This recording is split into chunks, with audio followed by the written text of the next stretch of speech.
if I could say I was like asked one question like the most, it would probably be, how do I start reading? I've compiled some advice, especially because I know it's New Year's.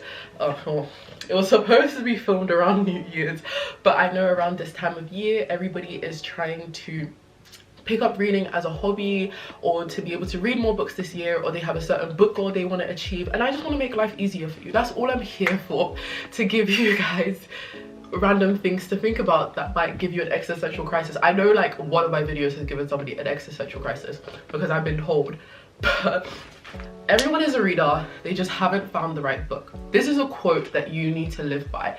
Just because you've read a couple books in your time and you haven't enjoyed it, you can't just then dismiss and say reading isn't for me. There is a book out there for everyone. It is just really hard to find because fortunately, or to some people unfortunately, there have been hundreds of books written over the space of time and existence. I saw this quote the other day that was like so depressing, that the fact that your favorite book, or like the most incredible book, like your perfect book, could be written like 100 years after you died, or like the most amazing book that you will ever, or you would find like the most amazing book you've ever read will be written after your death, and you will never have the opportunity to read, and in your lifetime you will never be able to read all of the books that you could potentially love, because there's probably so many of them and you just can't come across. Anyway, so you have to select the right book. It's kind of like, you know, when you're going to the gym or you're trying to build an exercise habit. I know I said reading is not like the gym, but it's a good analogy for the situation.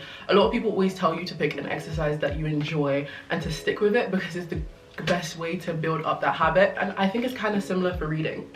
And I have a very unique way, what I think is a very unique way on how I recommend and advise my friends to pick books. First of all, you need to sit and you need to think, what content do I like to consume? When I'm in my downtime, when I'm relaxing, when I have free reign over what I do, what TV shows do I like to watch? What movies are my favorite? What podcasts do I like to consume? What is my TikTok For You page themed like? And then try and pick a book that's quite similar or linked. You would see on my channel that I have loads of books that are like giving you book recommendations based off of your favorite anime, or giving you book recommendations based off of your favorite TV show. Because really and truly, if you can sit through like what, 6, 7, 9, 10 seasons of Criminal Minds, then a good thriller book is going to tickle your fancy. It's going to be the thing that's going to get you into reading because you enjoy that kind of content. Whereas, you know, if you absolutely despise romance movies or rom-com movies, then an Emily Henry book or a Colleen Hoover book isn't going to be up to your fancy because you don't like those things. So when you're first getting into reading, don't take book recommendations based off of just books that everybody loves and everybody is currently talking about. For example, currently now I'm reading the second book in the Fourth Wing series, so Iron Flame. I will never recommend this book to somebody that's first starting to read, because number one, it's 600 pages long, and number two, this is fantasy. This is a dense fantasy, and if you're not into that kind of thing, you're never going to enjoy it. So even though it's so popular, if you hate fantasy shows and you hate fantasy series and you're like, why can't we stay in the real world, you're never gonna like it. So really try and find book recommendations and things that are suited to the content you like to consume. Books, you can generally put this into Google. What are books that are like movie I've watched? I am a huge fan of anime, and so sometimes on TikTok people would actually give me recommendations based off of anime I like, or people would be like, oh my god, this book is so similar to Love is War, which is my favorite romance anime, or this book gives such One Piece vibes. Because I'm so firmly sure that if you find a book that is similar to content you like to consume, the practice of reading will come easier. I'm not saying that you're going to become a reader instantly and you're going to be able to, you know, consume the book in one sitting and be like, wow, I'm cured, I'm saved, like I'm able to read anything now, let me go buy a brief history of sapiens, mankind, that's like 900 pages long and has been sitting on my shelf for the past 2 years. Like you're never gonna get like that, but it does make the process a lot easier, and it's easier to build a habit if this is something you actively enjoy consuming. Next is building the habit. So picking the good book is probably the hardest part in my opinion, because once you get into a certain amount of pages into the book, the plot of the book is enough to keep you reading, but you have to get to the point where you're far enough into the plot to keep reading the book, and this is where the part of building the habit is. You guys probably already know how habit works, but you need like a cue you have the process of the habit, and you have the reward. In reading, the reward is the story. Being able to find out what happens, to be able to learn more about a topic you're interested in, to be able to delve deeper, the entertainment, the dopamine release, kind of like when you watch a movie and you get to the end of the movie and you're like, wow, that movie was so incredible. That is what the reward you will experience in reading. But like watching a movie, sometimes to get that feeling and that experience, that satisfaction, you have to get to the end of the movie. You have to watch now 2 hours and 30 minutes because that is the length of movies nowadays. Whatever. Or to get to the end of the series, or to find this big plot twist that everybody's talking about, you have to watch the whole show because it's not going to have the same impact if you just skip to the end and find out what the end is. You need to read the whole thing, but you need to select the right cue and the right process to be able to get to that reward. So timing is a huge thing when it comes to reading. You need to pick a time every day that you would probably be spending on TikTok or some other app and make it your reading time.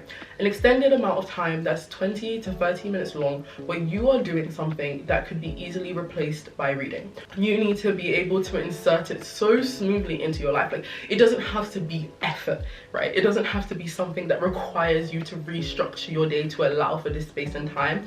And I know some people encourage that, but I disencourage it because reading is supposed to be really enjoyable, and you want to make the process of building this habit so enjoyable that you just keep doing it again until it sticks. So I like reading before I go to bed. I usually used to or sometimes scroll on TikTok for like at least an hour before I go to bed, and I was like, I could really be reading Iron Flame or any other book I'm interested in. Friend, she wakes up at the crack, like the arse crack of dawn, like 4 a.m. and that's when she gets reading done because nobody's really awake. She's awake. She sometimes would do work, but then sometimes when she doesn't have work to do, or she doesn't really like working in the morning, she'll be like, okay, like I'm just gonna sit like on my balcony and read because she's just got her life together. I used to do an internship over the summer. I would read during my commutes. So my commute from my train stop to the train stop that I had to get off at for work would be 30 minutes one way and 30 minutes back. So I picked one book and I was like, this is going to be my commute book, and I put it in my work bag, and when I'd get on the train I'd whip it open, and when I'm coming back from work I'd whip it open, and that is an hour of reading a day. An hour of reading that I probably would have spent like refreshing TikTok or refreshing Instagram or just listening to an endless stream of music. I then spent it reading, and I got that through that book so fast. So that's what I'm saying. That time you would have been on the train anyway, so you might as well spend it reading. My friend in the morning, she would have been awake doing nothing anyway, so you might as well spend it reading. Before I go to bed, I would have just been awake scrolling on TikTok, so I might as well be reading. You want to find that moment in your day that is like that. Set the habit and not the deadline. Set the goal of, okay, I want to spend this time of my day reading, rather than I need to finish the book by a certain point, because that also puts pressure on the pace of how you're reading books as well. Step in building a habit is accountability. So number one way is to read the same book as a friend. So sometimes I recommend books when my friends are like, I really want to start reading. I was like, okay, you can read this book that I've read, and since I've read it, I can then keep you accountable on the parts of the book you can come and talk to me about the book. It's kind of like when you and your friend are watching the same TV show and you're like, oh my god, what episode do you want? Oh, I'm behind. And they're like, no, like this episode, it gets really good, like, and then you're like, oh, okay, I need to go and watch that episode. That's what you kind of want with reading. So you can read the same book as a friend, tell a friend that you're reading as well, so they can be like, oh, have you read today, or what page are you on, or blah blah blah blah. That level of accountability and also having somebody to talk to about the book you've read makes the whole process way more exciting. Following or reading books that you know, creators that you have enjoyed, or YouTubers or TikTokers or Instagram people. What do you call Instagram people? Instagrammers. Instagrammers, that sounds so weird. Tweeter people? Tweeters? What do you call people? What? Twitterers, Twitterzens. Anyway, following people that are like that, it's so much more helpful, and you can read the same book as them and like watch videos about their opinion. I love watching reading vlogs. and knowing that there's a spoiler-free reading vlog to get me into reading a book, because I see all of their emotions and their thoughts about the book without spoilers, and then I'm like, okay, I have to go read that book. I have one reading vlog, and that's probably like one of my most favorite videos I've ever filmed. Still really struggling. Join a book club. It's kind of like school, like where you have the accountability of having homework done, and I know I don't say deadlines, but just knowing that a bunch of strangers are going to judge you if you come into that room and be like, oh, I haven't read up to the page that we've read, so can we not do a spoiler? You're going to feel like a bit of a dickhead. So find a book club. There are loads of online book clubs nowadays that have like virtual Discord chats, and they meet up every month and talk about a book. And when you're scrolling through TikTok and getting excited about watching a video or watching your new favorite creator's video, you want to feel that way about books. And so I'm such a strong belief that you don't have to make it difficult for yourself. Pick a book that you really enjoy, and I promise you, like, once you get into the habit of reading, it then becomes easier to pick up books that are outside of your comfort zone. For example, I'm not a big fan of non-fiction, but I do read non-fiction books because I've developed the reading habit, and I can easily slot it into my day and take useful and valuable information from non-fiction books that my friends recommend, or my lecturers or supervisors recommend, that helps me in life or in general, or is helping me reach a goal, and I need that non-fiction piece of information. Get your ass, get yourself to a bookshop. Guys, become Waterstones members. Get a Waterstones Plus card. Anytime you walk past, just like when you're not in a rush somewhere and you see a bookshop, an independent bookshop, go in, have a wander around, see if there's anything you like. Go to Waterstones with your book on a weekend, grab a cup of coffee, grab a cup of tea with a little cake, and say, okay, I'm gonna read 10 pages, I'm gonna read a chapter here, surrounded by other people reading books, right? You need to romanticize it. You need to feel like you're the main character in a movie. When you make just like the idea of I get so excited about the idea of going to a Waterstones, and just I will carry my book and I will sit there sometimes I won't even do anything. Just surround yourself with like how beautiful all of these books are. I'm proper like glazing over these books. It's so crazy. I hope this video was helpful. I feel like I've given very direct and very applicable advice, but if I haven't, I'm sorry. You just have to sit through this video and just look at my face.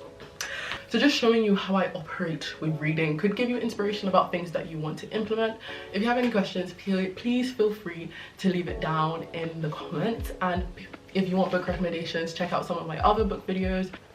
And yeah, I firmly believe that everybody should really take advantage of being able to read and being able to absorb all of this information, and just read all of these beautiful stories. I know, for example, there are some kids out there that I always feel like I end my video on such depressing notes. I was gonna be like, there are kids out there that can't read and they're missing out. I leave it on such depressing notes. What's a very happy note that I can leave it on? Fairy Tale 100-Year War.